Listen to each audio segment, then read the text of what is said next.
A wonderful performance there from American opera singer Angel Blue. Of course, it takes years and years of practice to be that good. I wonder how our choir's going to get on later. We'll find out soon enough. But first, let's look at the history of Abide With Me. Why has it become such a popular hymn for so many of us? There's a magic all of its own about the Cup final. As well as being the hymn of the Cup final, Abide With Me has been sung over 100 times on Songs of Praise before our fans' choir took it on.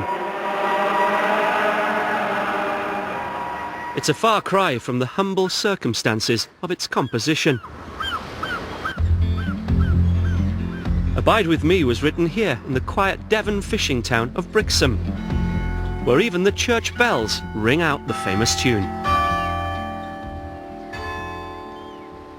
The words were written by Henry Francis Lyte, a Scottish Anglican who came to Brixham in 1823. I went to visit back in February to find out more.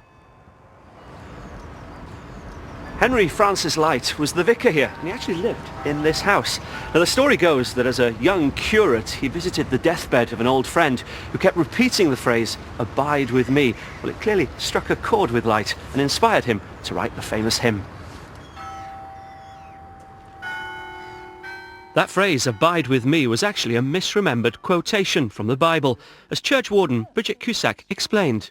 Just behind the altar, you've got a picture there, which is a reference to the two people in the Bible who were on their way to the town of Emmaus, just after Christ's crucifixion. Right. And this mysterious stranger, Jesus, joins them. And they say to him, "It's getting rather late, would you like to stay with us?" But because it's old-fashioned Bible English, they say, "Abide with us." Ah, okay. But the change from us to me is what gives the hymn its comforting, emotional intimacy. And some say that Lyte, who suffered from ill health most of his life, wrote the words knowing he was about to die.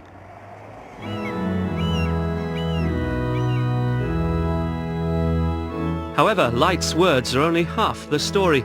The melody you can hear is his original.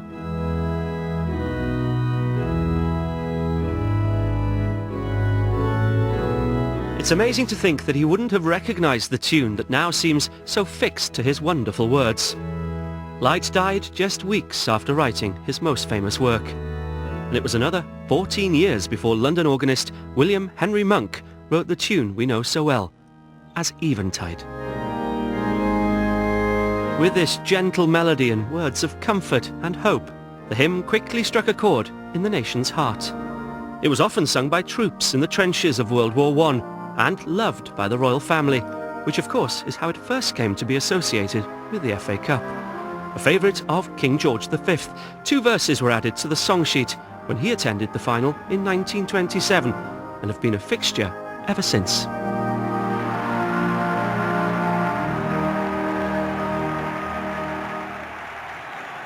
Abide With Me is not the only famous hymn written by Henry Francis Lyte. He also wrote the favourite Praise My Soul, the King of Heaven. And here's a rousing rendition of that one now from Llandaff Cathedral in Wales.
Morning. Anyone excited about singing in Wembley? Yes, yes. Before we run out of time, stay close to me. It's Saturday morning and the choir is getting a taste of what it's like to be out in the stadium. I'm representing the team, I'm representing my granddad, I'm representing my mates, me fellow fans, yeah, it's brilliant. I don't want to put any of you off, but when I sang here before, and literally when you walk out onto the pitch, my legs were like that. 'Cause all I was thinking to myself is, please don't fall. Oh no, 90,000 I know. people. Yeah, oh, it's fantastic. Yeah. Have you got on with any of the other teams? Oh, they're all brilliant. The choir aren't allowed to stand in position on the pitch until the actual performance, so they're rehearsing on the touchline.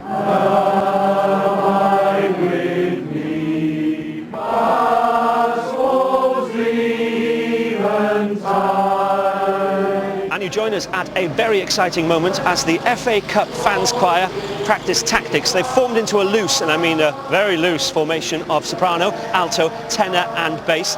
They started a bit defensively, but now they're ready to attack. Alfie Bowe, who'll be singing with the choir later, has come to take a peek at them in rehearsal. It's a nice idea though, isn't it? You know, one fan from each of the teams that got to the third round. Absolutely. And it means such a lot to them, you know? Yeah, it's nice to be a part of it. It's lovely to see their faces, their expressions while they're singing. It's incredible. Yeah, you know. and also, what a powerful song. I know, it's beautiful. Don't get better than that. No, exactly. Beautiful. Do you reckon you've got any words of wisdom for our choir? Because you've been out on this pitch side many years. Just tell them to enjoy it.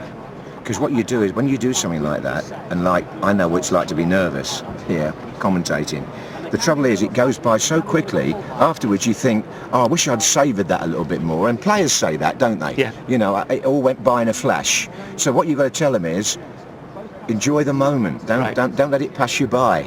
Let me ask you $1 million question, okay? When you walked out here for the first time and you started singing here, Abide With Me, how did you feel? You can't imagine it's happening because we've had such a build-up to this, knowing we were coming, talking to people about being here, and then the day actually arrives and you walk out here and you just couldn't fail to be, just, you know, it's awe-inspiring. Absolutely. Not far from the choir, the band of the Brigade of Gurkhas is rehearsing too. It's going to be quite a musical combination. I think it's brilliant, and it's I saw them in rehearsal.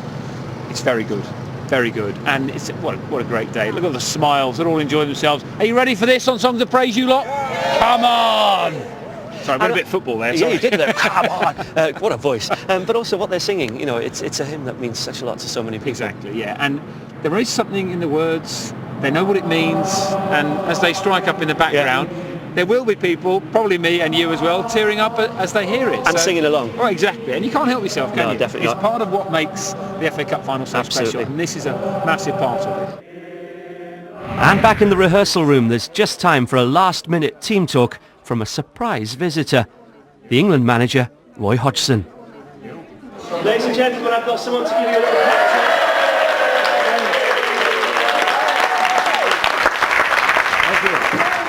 Roy, if you were in the dressing room just down the corner now and you were about to give a pep talk to the team going out on the pitch, what would you say? I've been watching Cup finals for a long time. I'm quite old now, and sort of the Abide With Me with Arthur Cager and the band, that was something that we lived with as a child, and I'm looking forward to seeing all of you perform today. So sing with us now. As you can hear, my voice isn't that great these days. I used to fancy myself as a singer as well, but my voice has gone too much shouting over the years. But, so I wish you all luck. That's the most important thing. Thank you so much. Cheers. All the best. So the talking is done, and even without Roy Hodgson in the side, there's nothing to do now but sing.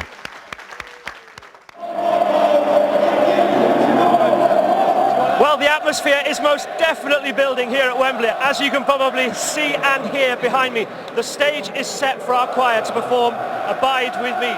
Joining them will be this crowd of 90,000 people. As the big moment approaches, I think we should enjoy a great hymn of anticipation.